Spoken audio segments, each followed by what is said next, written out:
बंद करें, बात करें मुझसे।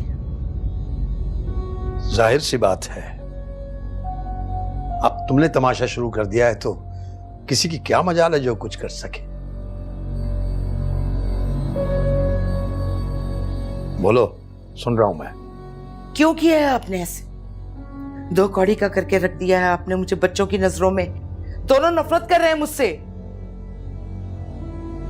इस सवाल का जवाब तुमसे बेहतर और कोई नहीं दे सकता शाहाना बेगम। अपने दिल से पूछो। मुझे बातों में घुमाने की जरूरत नहीं है। जब मैंने आपसे कह दिया था कि मैं अपना दिल साफ करके सभा के वलीमे में जाना चाहती हूँ तो तुम इसलिए नहीं जाना चाहती थी कि तुम्हें अपने किए पर नदामत थी, या तुम सभा से माफी मांगना चाहती थी?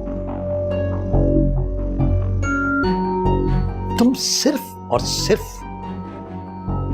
मजीद शर फैलाने के लिए जाना चाहती थी। ये आपको गैब का इल्म कब से होने लगा है? ये दिलों का हाल जानने की अहलियत कब से पैदा हो गई आप में?